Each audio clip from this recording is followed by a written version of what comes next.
नमस्कार। Law of attraction and युग निर्माण परिवार में आप सभी का स्वागत है। शायद आप जानते नहीं होंगे कि हर व्यक्ति, हर मनुष्य अनेक मनों के साथ जी रहा है। बहुत से मन आपके अंदर कार्य कर रहे हैं। वैज्ञानिकों ने और ऋषि मुनियों ने तो ये बताया कि चेतन, अचेतन, अवचेतन इस प्रकार से मन का विभाजन है, 2 या 3 प्रकार से। लेकिन नहीं, मनुष्य के अंदर अनेक प्रकार के मन काम कर रहे हैं।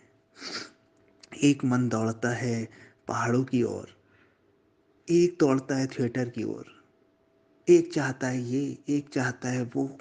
और जितने ज़्यादा मन आपके अंदर कार्य कर रहे होते हैं, उतने ही आपके जीवन में जटिलता आने लगती है, उतने ही आपके जीवन में परेशानी आने लगती है, उतने ही जीवन में द्वंद्व आने लगते हैं।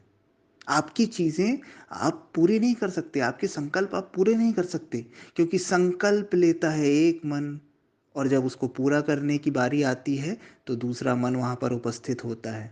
उस मन को तो इस संकल्प के विषय में पता ही नहीं होता, तो संकल्प कहाँ से पूरे होंगे। बढ़ गए हैं हम अंदर से। और ये जो बिखराव आ गया है, ये जो विभाजन आ गया है, यही पूरी समस्या का मूल कारण है। ऋषि मुनि, योगी या जितने महापुरुष होते हैं ना, उनमें और एक साधारण व्यक्ति में एक बड़ा अंतर होता है, मन का। ऋषि मुनि, महात्मा, ऐसा नहीं कि उनका मन ही नहीं होता, लेकिन उनका मन होता है अखंड मन, अनडिवाइडेड। सिर्फ एक मन काम करता है। चेतन, अचेतन, अवचेतन सब एक, सिर्फ एक। कोई विभाजन नहीं होता। जैसे हमारे मन में होता है ना साधारण व्यक्ति के कि चेतन का इतना परसेंट है, अचेतन का इतना है, अवचेतन का इतना है। महापुरुष के जीवन में, योगी के जीवन में एक मन होता है, और इसलिए उनके कार्य सिद्ध भी होते हैं, क्योंकि वहाँ पे कोई डिवाइडेशन नहीं है कि एक मन संकल्प लेगा, फिर वो अवचेतन तक जाएगा, फिर वो 21 दिन तक उसको सोचना पड़ेगा, विजुलाइज करना पड़ेगा, तब वो पूरा होगा। वो चीज़ ही नहीं है। इनका बिल्कुल स्ट्रेट फॉरवर्ड काम है। एक मन है, अखंड मन है, उसमें जो पहुँचेगा वो इतनी तेज़ी से इस ब्रह्मांड की ओर फेंका जाएगा कि वो पूरा होना ही है।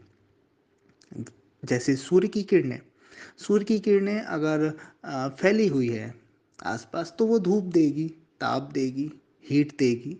लेकिन वही अगर मैग्नीफाई ग्लास में जो लेंस होता है उसमें अगर संघनित कर दी जाए, उसमें अगर एकत्रित कर दी जाए, तो वो उसकी किरणें अग्नि में भी परिवर्तित हो सकती है। क्यों हो जाती है? क्योंकि हर पूरी किरणें एक जगह स्थित हो जाती है। आसपास की चीज़ों को एक जगह एकत्र कर लिया जाता है। वैसे ही जब मन बटा हुआ नहीं होगा, टुकड़ों में विभाजित नहीं होगा, तो निश्चित रूप से आपकी विचार शक्ति में अपार शक्ति आ जाएगी। अभी विचार शक्ति और संकल्प पूरे नहीं हो रहे हैं, क्योंकि मन टूटा हुआ है, विभाजित है। एक मन इधर जा रहा है, एक मन इधर जा रहा है, एक सीधे, एक उल्टा, एक दाएं, एक बाएं, तो सब बिखरा हुआ है। चित्त अस्थिर है, अशुद्ध है, मन शांत नहीं है, स्थिर नहीं है, अविभाजित नहीं है, अखंड नहीं है, और बस परेशानियां चल रही हैं। लेकिन जैसे जैसे जैसे आपका मन स्थिर, शांत, अखंड होते जाता है, आप देखेंगे कि आपकी विचार शक्ति में कितनी प्रबलता आ जाती है। आप अपने विचारों से परिस्थितियों को बदल रहे होते हैं। आपके विचार दूसरों तक पहुंच रहे होते हैं।